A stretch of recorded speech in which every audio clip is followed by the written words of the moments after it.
Smackdown Superstars Road to WrestleMania. I'm Will, that's Brandon. We're the Cousins of Destruction Wrestling Podcast. As always, let's cheers, talk about some wrestling. Yeah, we kind of gave a Wrestle 41, I guess, prediction list, but like, how do we get there? So what Superstars path do we take? How do we get there? What blocks along the way? So we're going backwards. We're starting SmackDown first. Later show of the week, we're going first on this one because there's going to be stuff that happens, and we don't want to be outdated on it, basically. But let's get it started one by one. I want to start just clearly. We're piling in a big group of people here. I said the men's tag division. That's exactly how I said tag scene, yeah. I mean, there's just too much going on there. The men's division, DIY current champions, you got Pretty Deadly in the mix, Motor City Machine Guns, Street Profits, Garzas are in there. I mean, dear Lord, A-Town Down Under might pop up at whenever. I don't know. They're on Raw now, I know. But how do you see the road to WrestleMania shaping for the men's tag team division on SmackDown? Yeah, I think we just kind of get what you said, a lump of people, like a big jumbled mess one way or the other. I think we end up getting matches back and forth in terms of Garza's taking on Pretty Deadly, or obviously Pretty Deadly's getting that title match. I don't know when that could be. Maybe that's a chamber match, possibly. I think you obviously have the Street Profits penciled in here. They could fight any of these teams at any time, and you're like, okay, yeah, that makes sense.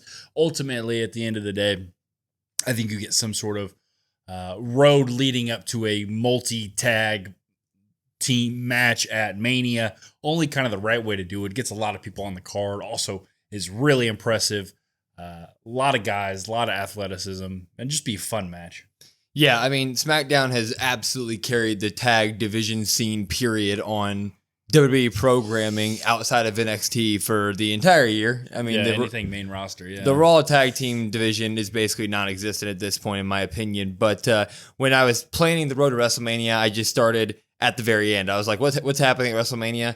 Probably a 5-way tag match with all of them in it, because I don't know how you would, siphon this down to just 2 teams. I don't think it should be. So I do think that we get the DIY Pretty Deadly stuff to happen at Elimination Chamber. I think DIY is going to retain via something, right? Some shenanigans. Maybe these new bad boy Street Profits get back involved. Motor City Machine Guns may run out there to attack the Street Profits or the Garzas. It's going to be shenanigans. That's what's going to happen.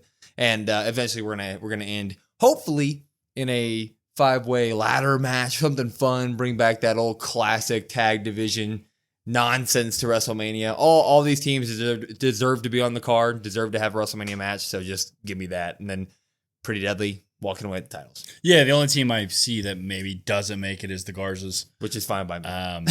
Which is fine, but also if you were like, hey, they're on there, I'm also not going to be like, oh, okay, cool. Like, if they want to be there, cool. If they don't want to be there, also cool. Those dumb tattoos. I went on, this is like official rosters as of today. So I wanted to kind of start from, people who aren't going to be in title scenes, stuff like that. Okay. Or at least we think so. Yeah. Start from the bottom. Which is going to sound really weird with this person who's coming up next. But Alexa Bliss.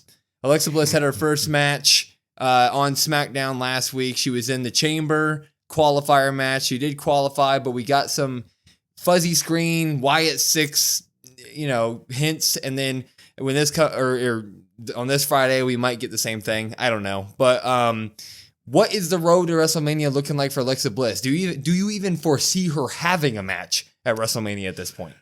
That's a great question. We obviously talked about this as a topic in terms of, hey, this is what we want to discuss for today. So you start running down the roster. Here's what I think for each person. Alexa Bliss, I have 5 question marks because I have no idea. That's how I felt. In terms of, does she have a match? I feel like they would be stupid to not have her on the card, especially the reception she got back from the Rumble in terms of, hey, look who's back. It was kind of the main spot from the women's Rumble. I mean, main takeaway. Everybody was pretty excited about it. A little weird in the way that they booked that return match. Now, I get it's a return match and maybe she's feeling her way into it, but I would have liked to see more of her, kind of more dominance at least.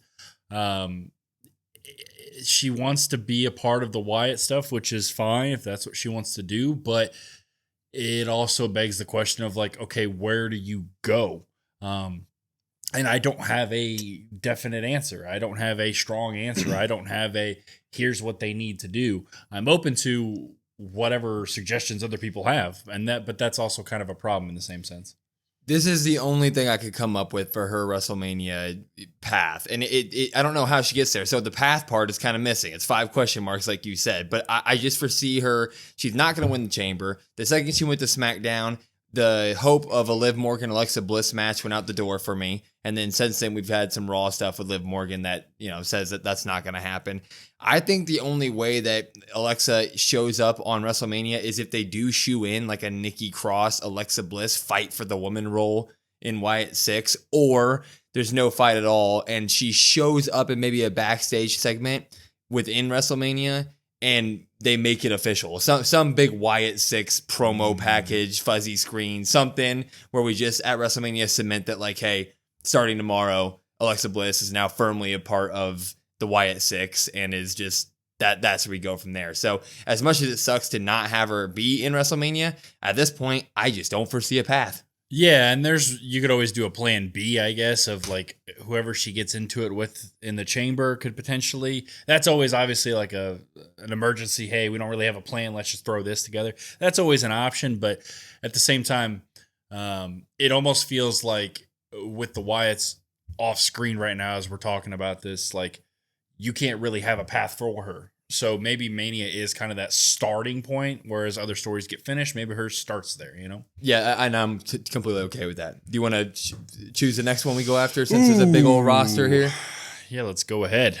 You know what? I'm just going to work up the... actually, I had one name below her. Okay. Not in terms of importance or not important, but I'm going with Chelsea Green. Okay.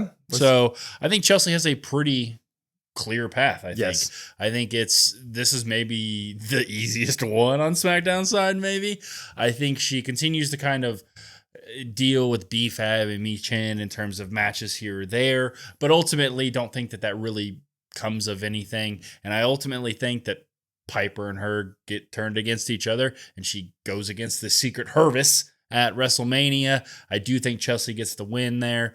In terms of what they're going to do to build that path up, I mean, they're going to have Chelsea in a couple minute promos here or there. You don't need a lot, just a sprinkle here, a dabble there, a dash here, and you're good to go. I think once Chelsea gets through the BFAB Michin stuff, that's the only clear path I see. Yeah, you're 100% right. I mean, to me, it is the clearest path that a mid-card title has at this point. It's Chelsea Green versus Piper Niven at WrestleMania. How you get there, you continue with the Michin, BFAB stuff. I would love to see BFAB get a title shot in there somewhere.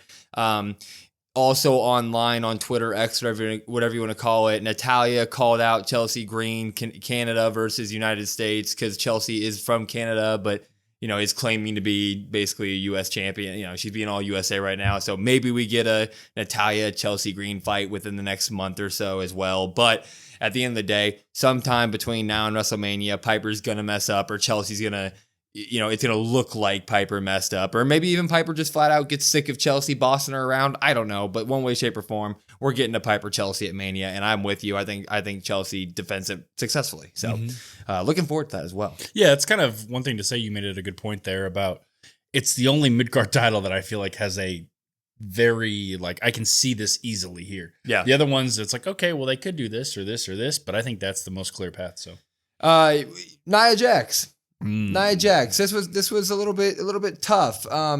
Her path right now is very unclear in my eyes to WrestleMania. I don't really know where you go with Nia Jax. You could do another partnership that decides to fall apart, right? Her and Candice LeRae, obviously Tiffany and her fell apart a while back. She does have a title match between now and WrestleMania at some point. I don't think they've announced when that is, but that might be a chamber. No, it's next week. It's this week on SmackDown, right? Because Charlotte's going to be there and watch. Sorry about that.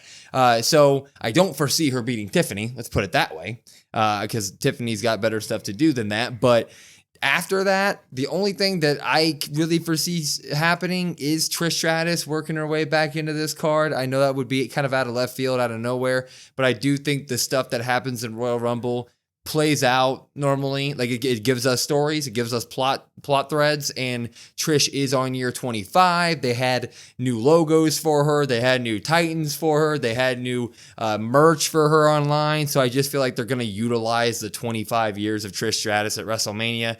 Why not do it against Nia Jax? I feel like that's our road for her.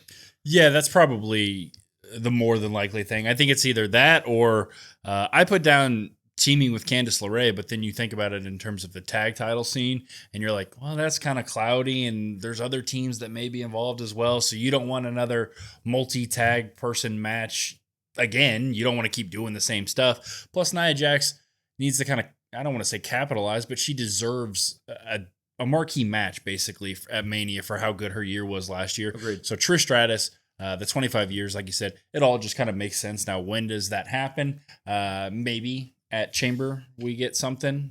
Maybe that's a possibility. Trish being from Canada, being in Canada, maybe that's a thing. Bada boom. Backstage promo or, who knows.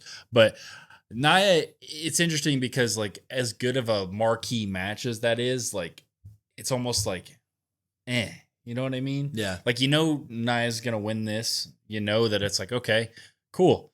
What's next for Nia? She kind of feels like the Drew McIntyre of the women's division, right? She had such a phenomenal year. I would call her at least top 2, top 3 and MVP of 2024 for the women's division. She's improved by every aspect. You would think she would be in like the marquee match at WrestleMania with the year she had, but it just, dominoes fall the other way for her, and she's just wasn't in the cards. Wasn't in the cards, man. Wasn't in the heart of the cards. Heart of the cards, Yugi. Well, you just mentioned Drew McIntyre.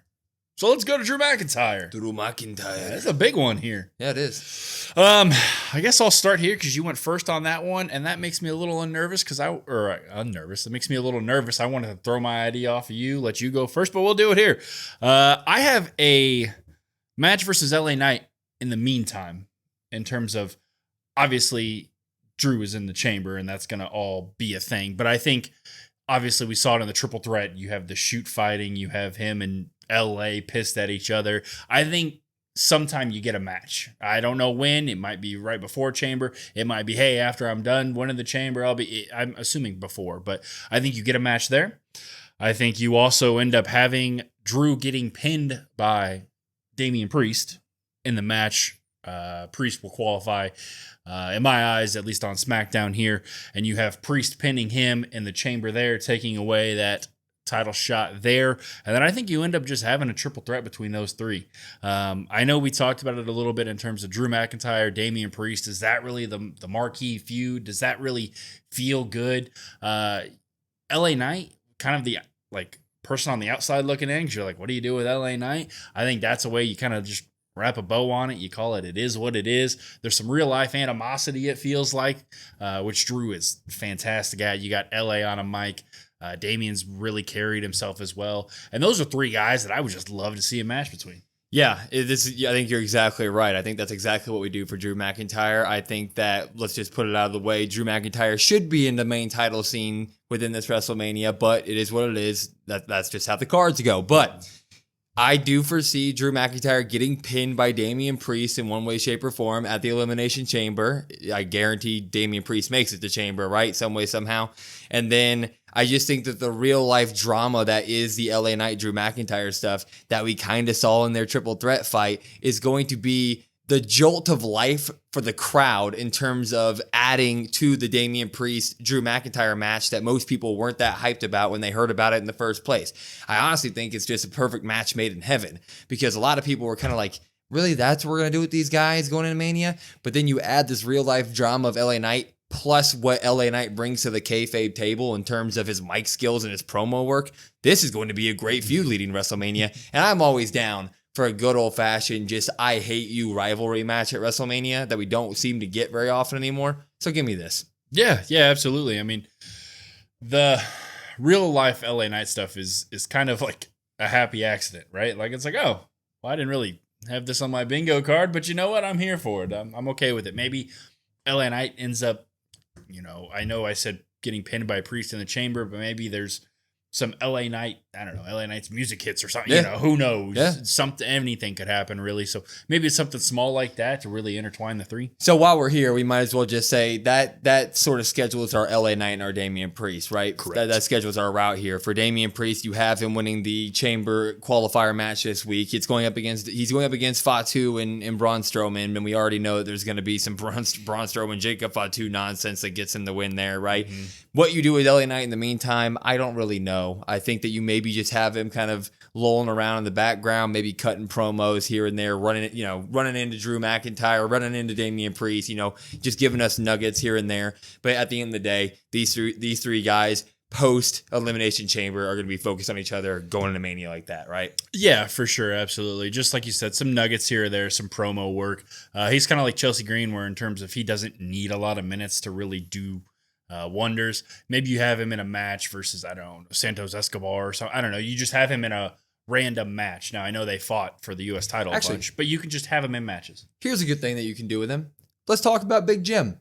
Big Jim is obviously doing really well on SmackDown. I think that he is proving that he is just as much of a solo talent as his brother Jay is right now. I think his mic work's spectacular. I think his in-ring work is doing really well. He's doing well. So why not throw Jim and throw LA Knight into a match and have it be a number one contendership for the United States Championship at WrestleMania? And then you have LA Knight get screwed over by Drew McIntyre, maybe by Damian Priest. So you set up that stuff. And then you give Big Jim the route to Shinsuke Nakamura at WrestleMania. And you make WrestleMania, Yeet Mania, the full Uso experience with both of them winning big time titles. You have Big Jim defeat Shinsuke Nakamura at WrestleMania. I think it sounds good. Yeet part 1, Yeet part 2. Damn right. Yeah, I think that's probably, Shinsuke specifically, I was like, I don't know what you do with him in terms of when we did our predicting WrestleMania 41. I was like, I don't know. He just kind of hangs out. He just doesn't say anything. He just watches everybody and okay, well, there's Shinsuke. Yeah. And then you were like, well, what about Big Jim? And I was like, you know what? Yeah, that's a good idea. He's really got his own presence on SmackDown now. He's wrestling almost weekly at this time. He's having some promos. You love the ring gear. So yeah, why not do that with Big Jim? That's a great idea in terms of the number one contender. Why not, So that kind of checks off what Big Jim and Shinsuke do. Mm-hmm. How Shinsuke's path looks during this time, I have no clue. We talked about five question marks for Alexa Bliss.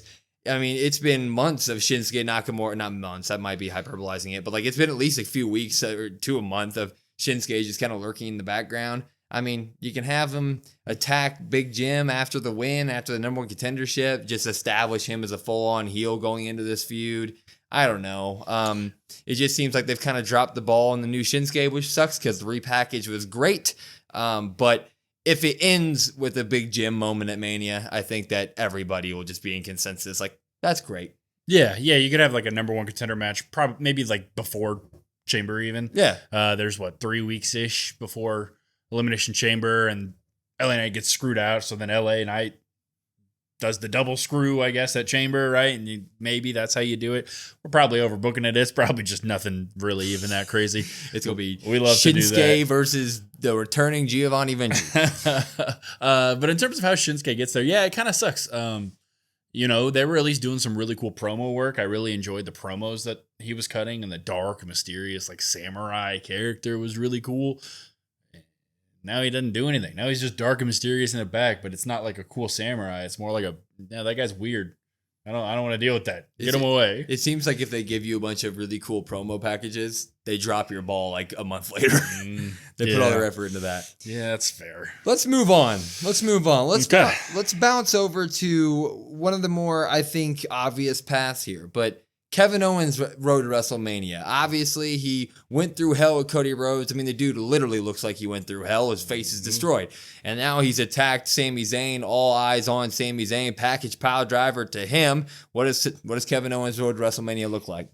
I think it's going to be kind of a lot of what we got during the Cody Rhodes stuff. Yeah. I think it's going to be a lot of car promos, a lot of wrecking havoc, a lot of coming to the ring, and I'm not supposed to be here, but whatever. Maybe you get an attack on, I don't know, somebody else. Not in terms of I'm going to take this member out, but maybe Big Jim's walking to the ring and maybe he punches Big Jim in the back of the head or something. I don't know. In terms of OG Bloodline, something small. I'm talking really small, nothing crazy. I think you kind of just keep the stove hot. You don't really have to do anything. Mm-hmm. He can kind of just continue to keep cutting these things. Sammy can have the time off until Sammy's fully healed. And then whenever Sammy comes back, you can really kind of light that back up. So you really don't have to do anything now. It could even be the SmackDown after Chamber, for instance. Like, you don't have to do anything with this, and because it's going to reignite as soon as it Sammy comes back, I guess. You're completely right. The work that he's already done has left the stove hot, and you just got to let it stay hot while we get to WrestleMania at this point. He's done the job. He's done the work, and the man is legitimately beat up. You need him healthy walking into WrestleMania. So I do foresee car promos, which are going to be great. Maybe we do have him show up on SmackDowns when he's barred from the arena type deal. One swerve that may happen that I think is still going to happen is Randy Orton still needs to come back and attack Kevin Owens for the pile driver that he started all this with. He gave Randy Orton one months ago. So I think Randy Orton's going to be on this card, and I think that he may reinsert himself into this Kevin Owens, Sami Zayn stuff, and we may get a triple threat match in that, right? Do I need that? No, but I would like to see Randy Orton come back at some point and be on my WrestleMania card, and I feel like that was the only way to fit him in here. But until WrestleMania, yeah, just keep up the promo work, keep trashing on Sami Zayn, keep trashing on the Bloodline, Cody Rhodes, Sami Zayn, all of them, and let's get to WrestleMania with Kevin Owens. Yeah, maybe KO cuts a promo at Chamber and Sami returns and Helluva kicks him out of nowhere, and boom, there you go. Yep. You talking about Randy Orton. I didn't have Randy Orton. I know, it sucks.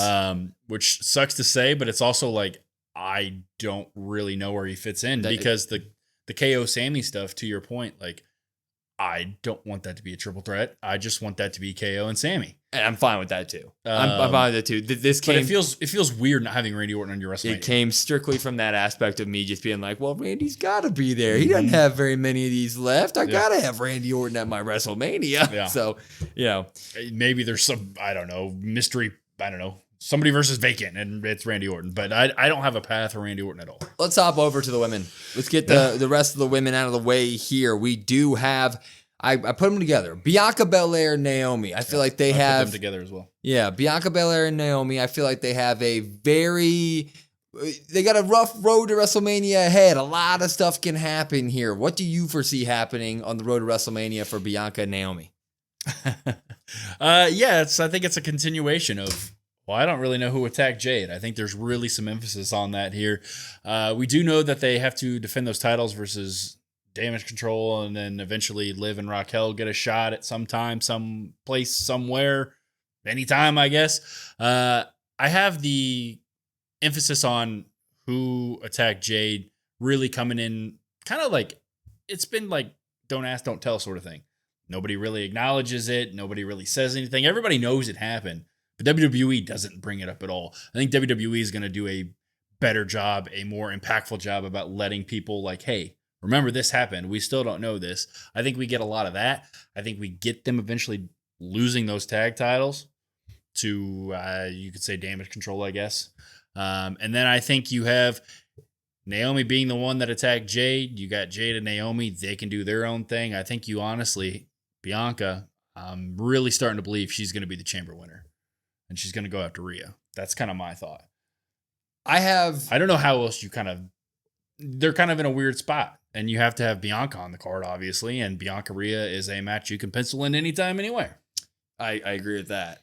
I have Bianca and Naomi's route being it's predicated on where that title shot comes for Liv and Raquel. If that comes before the Elimination Chamber, I think that they drop the belts before Chamber, and Bianca's chances of winning the Elimination Chamber and going on to fight Rhea Ripley skyrocket through the roof. But if that comes after Chamber, if that match comes after, I see them losing the titles because of a Jade return, and I do foresee that we end up getting a Bianca, Naomi, Jade triple threat match at WrestleMania. I think that we go that route with it, where there is Naomi was the one to attack, but Bianca is going to be trying to be the one in the middle type deal, and then that just boils over, and we end up getting a triple threat at some point. But I do think it's all about where that title match comes. If it's before Chamber, I think Bianca wins the Chamber. If it's after Chamber, I think we get the triple threat match. Yeah, and I think somebody could probably help clear this up for us.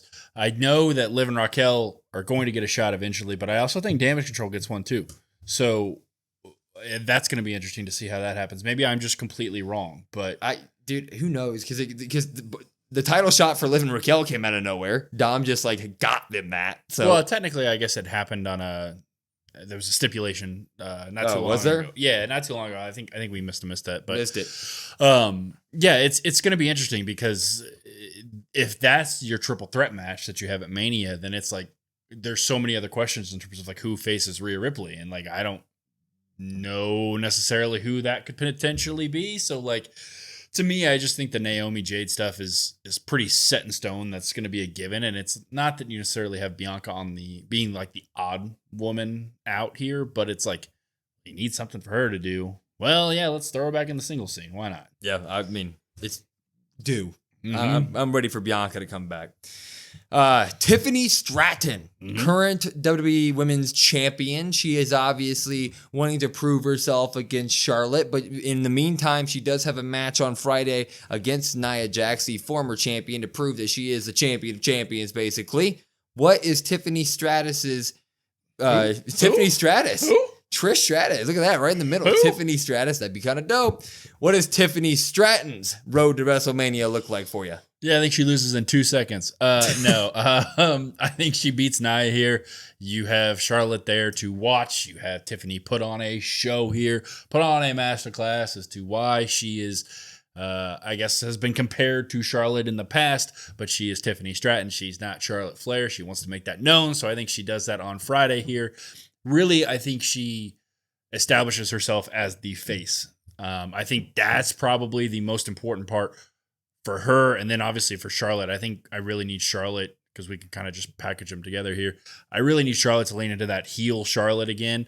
I think we really kind of get those firmly set in stone here starting this Friday on SmackDown. Yep, that's 100% it. I think that we get Tiffany Stratton really solidifying herself as a champion on Friday. I think she beats Nia pretty handedly, maybe even with a Candice run-in of some sort. Like, I think they really establish her as a strong champion on Friday. And I think at the same time, I think they establish her as a strong face on Friday. I think they're going to lean really hard into the face aspect of it. And I think it's going to be something as quickly as right after the match, Charlotte goes, "Okay, you inspired me. I choose you." Like, I think that we got Jay on Monday, Charlotte on Friday. We're gonna Tiffany Stratton, I choose you. Yeah, exactly. I think that we're gonna get both Rumble winners deciding in the same week, so that we have solid long-term build-ups to both of these. So Tiffany wins Friday, and then we get a nice month and a half of Tiffany Stratton and Charlotte Flair going at it on the mic, and hopefully Tiffany Stratton can step up to the occasion, because Charlotte brings it on that mic, and I'm looking forward to it. Yeah, she's gonna have to. Whew. Have to. Two big ones that I'm looking forward to the most. We'll go first with Bloodline 2.0. What is Bloodline 2.0? Solo Sikoa, Jacob Fatu, Tamatanga. What does their WrestleMania road look like? I think that it looks like Solo trying to step back into his role as a tribal chief of the Bloodline 2.0, and Jacob Fatu giving him the side eye for a few weeks. I think it looks like Solo Sikoa maybe getting involved in the qualifier match this week on SmackDown with Braun Strowman, with Damian Priest, and with Jacob Fatu, and maybe causing Jacob Fatu to lose that match, and we get a slow and steady build up to a Jacob Fatu explosion on Solo Sikoa. And I think there's only one way this ends, one way the road to WrestleMania ends for them, and it is Solo Sikoa versus Jacob Fatu at WrestleMania, and it's gonna be awesome. Yeah, I couldn't have really said that better myself. I think he shows back up and he really tries to establish himself as like the tribal chief. Like, even though, yeah, I lost to Roman, but like, I'm still your tribal chief sort of thing. Maybe he doesn't cost Jacob here per se, but I mean, maybe he does. But I think maybe he even tries to convince Jacob, like, hey, you give me that spot. Like, just give me your spot. Like, yeah, I deserve it. I am the tribal chief. Maybe he has a conversation. Obviously, Jacob's going to be like, no, why would I do that? But maybe you have some sort of conversation there. Something even as small as that, I think, could really bring a lot of impact here. I think everybody pretty much knows this is what we're going to get here. You're going to have Tamatanga having to choose a side eventually, even. Maybe that's how that comes back into play. But this is going to be fantastic. One of the ones that I'm kind of like, telling people that they should probably pay attention to. Like, I think this one is very underrated, very going beneath the radar, but it's going to be really, really good stuff. I do kind of feel bad for Solo because, I mean, at the end of the day, we all know what's going to happen, and it's like, damn, Solo can't get anything. Yeah, it's going to be rough for him. All I know is that, all I know is that like 3 weeks out from WrestleMania, we're finally going to get the I Hate You solo from Jacob Fatu. And that is going to blow the roof off of whatever place that's in. Yeah. I hate you. He better solo. do the thing, too. Oh, yeah. He better. I hate you solo. Yeah. That leaves us with one man. Yeah. One man. The Golden Boy. The man who has main evented 3 out of the last 4 nights of WrestleManias. He's like the Patrick Mahomes of WrestleManias. It is Cody Rhodes. Cody Rhodes, our champion. What does his path look like going to WrestleMania? Yeah, obviously, as we're filming this on the last SmackDown, he got attacked by Solo. It was kind of reported a little bit there before the tag match as well that Cody was pretty banged up, but it looked like he kind of just persevered through it, tough through it. It's Cody Rhodes, you can't keep him down. I wouldn't be surprised, honestly, if you have him maybe take a week or 2 off in terms of some promos like that. The same things you said with Kevin Owens in terms of he's beaten, he's battered, he's bruised. You need him to rest up. I mean, Cody, as soon as the bell rang, was fine, but anytime outside of that ring, you could tell he was hurting. So maybe you have some promos here or there, or maybe you even get him attacked again this week, something like that to really further like, hey, Cody's really not up to par. He's not up to standard. He's not healthy right now. You could even flat out say that. We don't really have an update. I mean, we've seen them do it with Roman Reigns, and then maybe, boom, Cody comes back. Boom, it's Cody Rhodes. Something like that. And then I think you just have him. He just kind of hangs out. I mean, he cuts some promos in terms of like, everybody wants to come after this title, whether it's CM Punk, or I was more than accepting for Jey Uso if he chose that path, or, Drew McIntyre, Seth Rollins, whatever he wants to say, whoever he wants to call out. I think you kind of just maybe have him do that. And then I think he faces that Chamber winner. And you build up to a hell of a WrestleMania match. Yeah, I don't think that Solo and Cody are going to like fight each other after this. I think that was just a smart way for WWE to reestablish Solo, and you can spike Cody, who's obviously injured and hobbling. Spike him, get him off TV for a little while, and we may not see him until we figure out who in the hell wins the Elimination Chamber. After that, I do think whoever wins it, I'm banking on either Cena or CM Punk winning it. I think that you do heavily start to lean into the Cody Lander stuff. I do think whoever wins the Elimination Chamber, whether it be either of those guys, is going to be planting that sort of seed in his head and going to kind of be bringing up, all of his sketchy actions that he's done over the past few months, that the title is just carrying too much weight on his shoulders, basically. And then that's going to be our build up to WrestleMania. But I don't foresee Cody getting into any more fights until then. I think the next time we see him in a ring, in a fight, will be at WrestleMania versus the Elimination Chamber winner, which he's totally earned. I'm totally fine with, but I can't wait. Cody Rhodes puts on shows, and he'll be headlining another WrestleMania. Yeah, I think it is important to note, like you said, the Cody Lander stuff, I think is they didn't just do it for no reason during the Kevin Owens stuff. And I thought it really added an element to Cody that you're like, ooh, I really like this. This gives him some depth here as a character. So as long as they keep doing that, he needs to take the time off. He's hurt. I mean, he's just not okay. And that's fine. No big deal. But I think, like you said, I don't think him and Solo are going to fight. And I'm happy that that's the case. Yeah, I would rather it be that way. Me too. Yeah. So anyway, those were all of our SmackDown superstars' roads to WrestleMania. I'm sorry we didn't do Santos Escobar. Or Carmelo Hayes. Or Carmelo Hayes. Yeah, that's true. Damn. He gets squashed a few more times. Or Braun Strowman, yeah. Yeah. I mean, we tried to include everybody that people are mostly interested. That WrestleMania card, the more you look at it, I mean, unless they're going to do 50 matches, some people are going to get left off. These seem to be the biggest names on SmackDown, so we stuck with them. And we will be having one on Raw coming out shortly as well, so be looking out for that.